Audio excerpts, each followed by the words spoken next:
Good morning here in California, and today I wanted to talk about parenting coaching and what happens sometimes in sessions.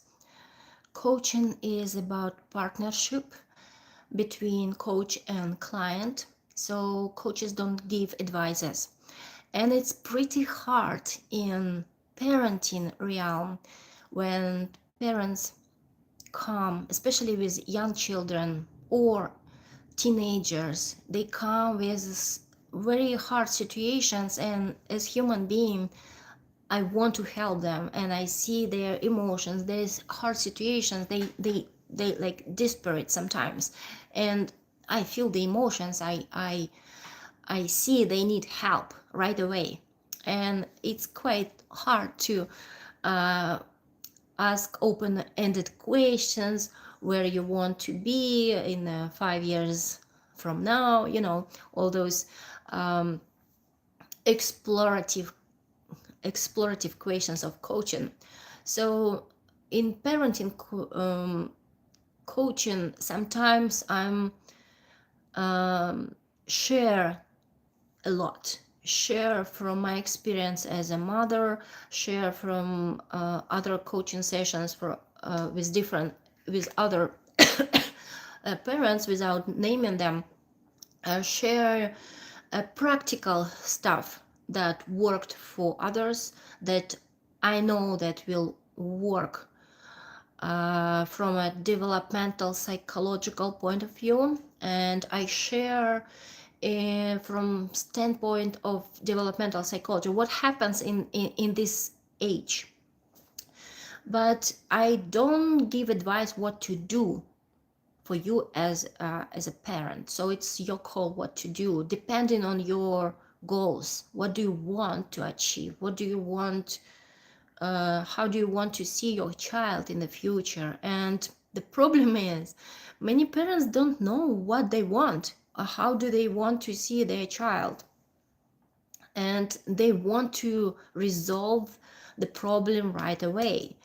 And yesterday's session was like this. Like, I asked, what do you want in the end? What goal do you want to achieve?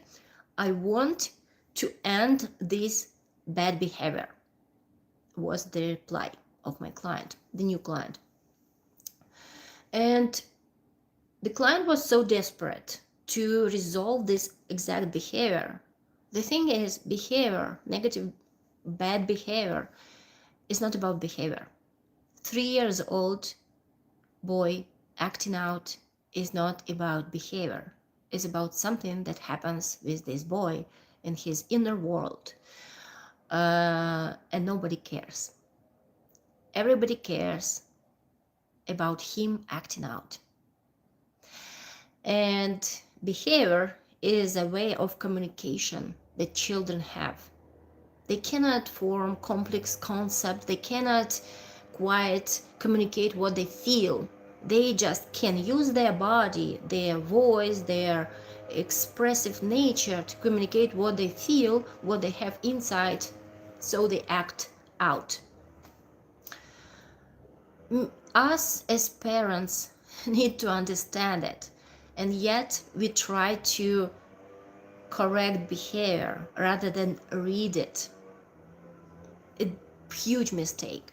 So we suppress communication by correcting behavior, by how these clients, like when I ask how you respond to this behavior, and the client said, well, we say we don't do it in our household.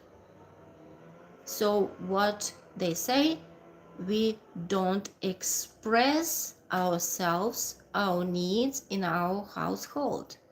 So what this child learns, that he should suppress expression or communication of his needs. That happens very often.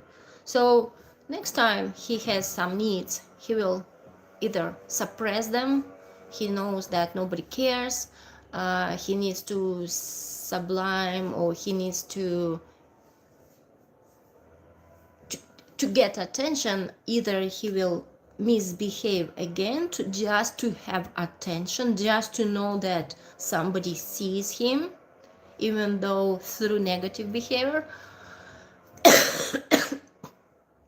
or he will just shut down. But at the age of 3, I guess it's age of discover the agency, the independence, like terrible 2 to 5, this very active ages. And we can compare toddlerhood to teenager ages. It's kind of very active ones. So when you suppress in toddlerhood, you will have some issues in teenage years. And when you suppress teenage, second chance, they will go to a psychologist later in life for sure, if they want to heal, if they have some hope. What I wanted to tell about the future. Are you my title of the life? Are you a friend to your child?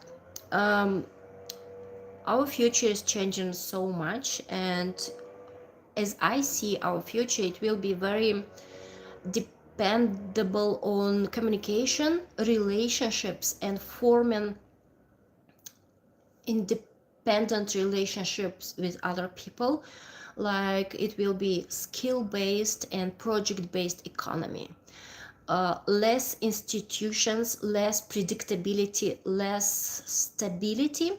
So we will need to exercise our agency and our critical thinking and our independent thought in future to get some freedom, some creative occupations, some fulfillment in life. Otherwise, we will be enslaved by AI, by structures other than us. So, what you want for your children in the future? Do you want them to be enslaved by structures or structures? I guess some, I don't know how they will look like, but I guess AI, robotic structures, I don't know how to call them yet. But the limbic system will be hacked even more, as Elon Musk said. So emotional freedom, that limbic system is our reptile, emotional, this reactive stuff that we can harness, we can master right now.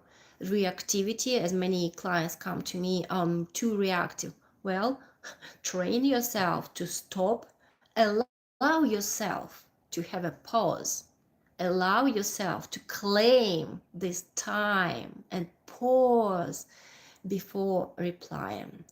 That's your power. Empower yourself with this kind of couple of seconds of silence. That's a lot of empowerment. Try. But emotional freedom, emotional sovereignty is something for the future to master and teach your children. If you a friend to your children, to your child for the future, you should start today to provide the space and opportunity for your children to train those skills that will be essential for the future. Judgment, critical thinking, building relationship with others, owning outcomes, repair of outcomes or mistakes, emotional freedom and management, emotional processing of emotions, like owning your emotions, basically understanding that your emotion is your emotions and other people's emotions are only their emotions, and you don't need to manage their emotions, and you're not responsible for their emotions. So how early we can do it? Well, example from yesterday from my daughter. Yesterday and the day before, I asked, do you want to go to your grandparents? She said no. Yesterday morning, I asked her, do you want to go to your parents today? She said no. I'm like, the father is away, and I said, okay, let's make an audio note that you don't want to go. We made an audio note. Are you sure you don't want to go? And she said, yes, I'm sure I don't want to go. And we sent to her father because it's his parents. So just to make sure it's not my initiative, we sent it. After they care, she is like, I'm ready to go to my grandparents. And I'm like, you said no in the morning. So we said no to people. So it's not possible right now. And she's like, oh, okay, disappointed. But she exercised her judgment. She exercised her choice, decision making, and she's owning the outcome of her decision. I'm here with full support for her handling the outcome of her decision. That's it. And time after time, she will she will be better and better in that. And she will bring it in the adulthood. And it's a great empowerment. It's not about being blamed and being at fault. It's about taking responsibility. I took responsibility for filing for divorce. My 15 years ago or so. I took a blame. I was saying I took a blame for that because I changed so many lives in that period of time. But it didn't feel like a blame. It felt like I took responsibility, and I was responsible for the outcome. I was responsible how to bring my daughter to my parents, so she had the environment, conversations, the relationships, like I was responsible for her future, for my future, for the all futures, kind of how they will unfold. I'm fine with that. I'm fine. No regrets. But it's so empowering. And when we don't have this decision making and owning the outcomes of our decisions, it goes so bad with our health. It goes inside this regrets and this the feeling of being trapped goes inside. I know I have autoimmune. I had so many situations like this that I cannot decide for myself in my life. I corporate job 3 years ago. Actually, anniversary was on July 3rd.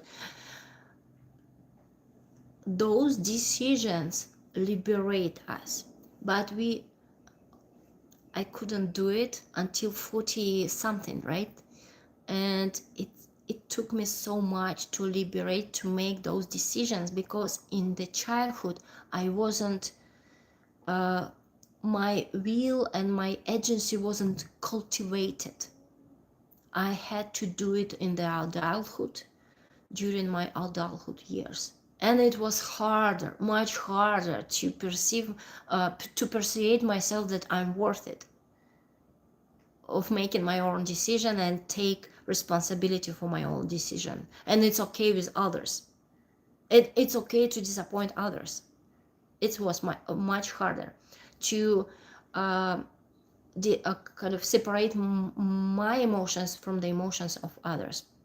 So when we teach our children to separate their emotions from emotions of others, when we give them the space to feel that it's okay to be responsible for your decisions, to process your emotions, like disappointment that, oh, I decided to say no in the morning and in the evening I changed my mind, but the situation was decided in the morning, I disappointed in the evening, but I have to handle, I have to process my emotions, and I have the space and I have support of my caregiver for this, so it's safe.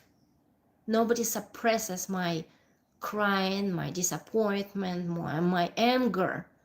Nobody suppresses it. It's safe to be angry at my own decision. That's it. That will be beneficial for your children in the future. It requires some patience from parents. It requires some time investment, energy for patients. It requires some work on ourselves because we were raised differently. Yeah. Judgment, decision making, own the outcome, and support in expression of emotions. Give them the space and time to express themselves. Be there with all the expressions, all the emotions they have. There are no negative emotions. No negative emotions. All emotions are just energy movement through the body. Energy moves, it goes away. Process it. Don't suppress it. When you suppress and block, it blocked and it stays in the body. It does no good to your health and the health of your kid. So learn and teach how to process emotions. It's energy. That's it. So it became very long video, but it's about parenting. It's about how to, what to teach your children right now to make them more able in the future, economy, which will be, I think, skill-based, project-based, where judgment, critical thinking, relationship building will be very important. Intuition, yes, I hope we will develop more awareness, not special, but like those kinds of intelligence that we are not on top recently, like beyond the cognitive one, beyond those reading, writing, calculation, beyond those. More about